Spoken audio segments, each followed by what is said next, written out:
Mumpung masih suasana bulan Ramadan, admin mau membahas salah satu brand yang sangat lekat dengan bulan Ramadan, yaitu Asia dengan produk andalannya Asia Hidayah. Asia adalah merek operator seluler berbasis CDMA yang dimiliki oleh PT Bakri Telekom. Pada masanya, Asia merupakan salah satu pemain utama dalam industri telekomunikasi Indonesia, menarik perhatian jutaan pelanggan melalui berbagai inovasi.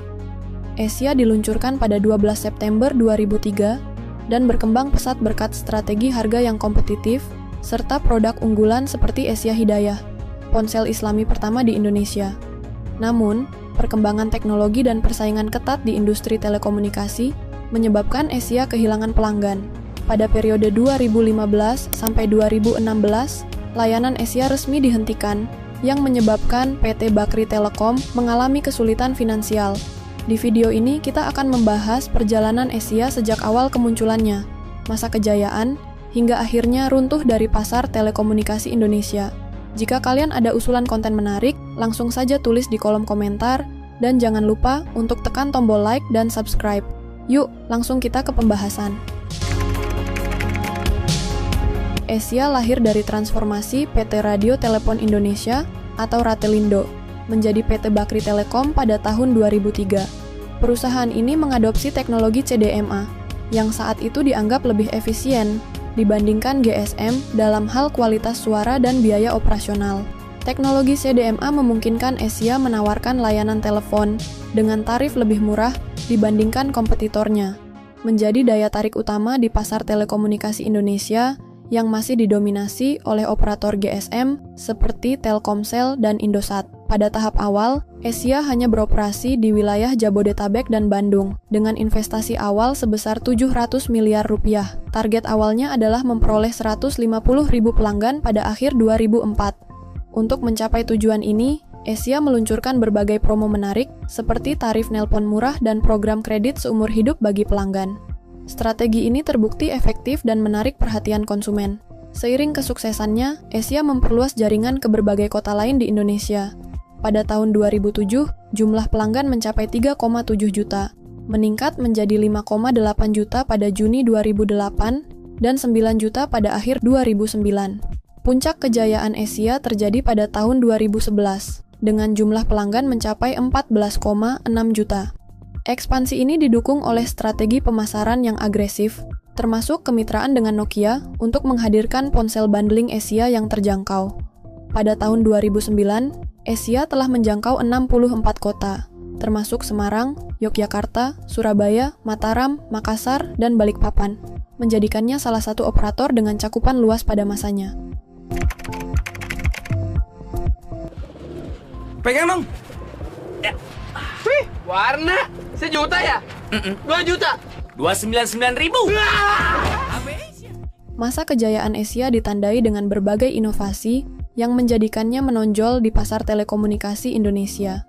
Salah satu pencapaian terbesarnya adalah peluncuran Asia Hidayah pada Agustus 2008. Ponsel yang dirancang khusus untuk pengguna muslim dengan harga yang sangat terjangkau, mulai dari 200.000 hingga 500.000 saja.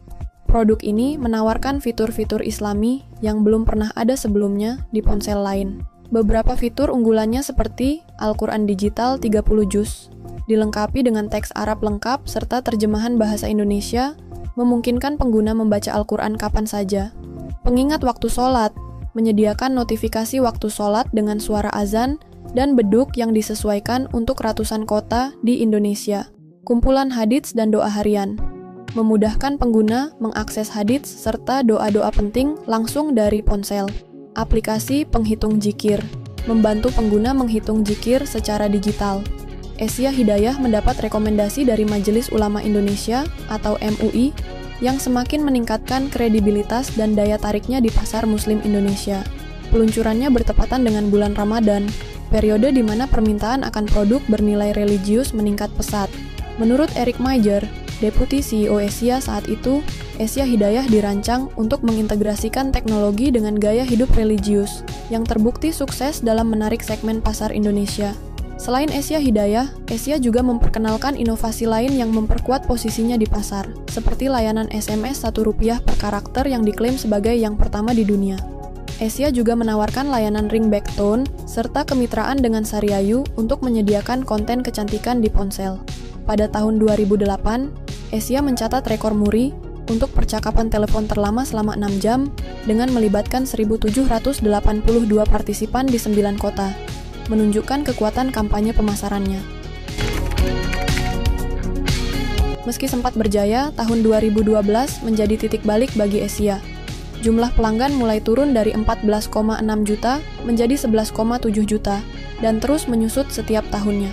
Penurunan ini disebabkan oleh beberapa faktor utama, antara lain persaingan ketat dengan operator GSM, operator seperti Telkomsel, Indosat, dan XL semakin agresif menawarkan layanan GSM dengan jaringan lebih luas dan stabil.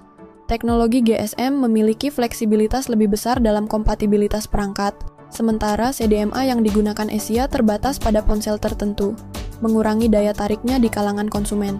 Saat industri telekomunikasi beralih ke 3G dan 4G, jaringan CDMA Asia menjadi usang. Konsumen lebih memilih operator yang menawarkan akses internet lebih cepat dan layanan lebih modern.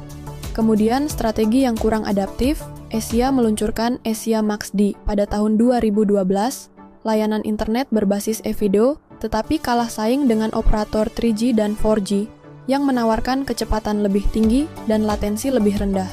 Selain itu, PT Bakri Telekom mulai terbebani hutang yang signifikan. Pada tahun 2014, perusahaan menyewa jaringan 4G Smartfren dengan biaya 30 miliar rupiah per bulan dan membeli 6% saham Smartfren sebagai bagian dari upaya revitalisasi. Namun, langkah ini gagal menghentikan penurunan pelanggan, memperparah kondisi finansial perusahaan. Pada 1 April 2015, Asia resmi menghentikan layanan data, diikuti dengan penutupan jaringan CDMA di luar Jakarta, Jawa Barat, dan Banten pada Januari 2016. Secara bertahap, semua layanan Asia dihentikan. Pada tahun 2018, Smartfren melaporkan bahwa Asia tidak lagi memiliki pelanggan aktif, menandai akhir operasinya di pasar telekomunikasi Indonesia.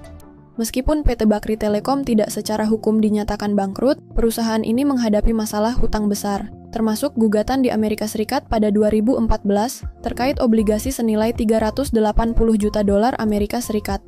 Untuk mengatasi krisis finansial, PT Bakri Telekom menjalani proses penundaan kewajiban pembayaran utang atau PKPU yang diakui oleh Pengadilan AS pada 2021. Namun, saham perusahaan resmi delisted dari Bursa Efek Indonesia pada 2021. Kisah Asia mencerminkan dinamika industri telekomunikasi yang cepat berubah.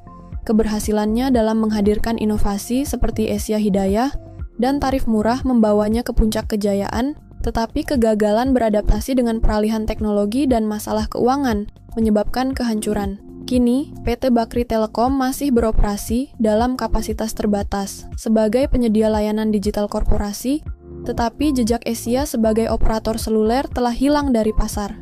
Itulah kisah sejarah Asia dan ponsel Asia Hidayah, dari masa kejayaan hingga kebangkrutannya. Terima kasih sudah menonton sampai selesai. Jika ada konten menarik, silahkan tulis di kolom komentar.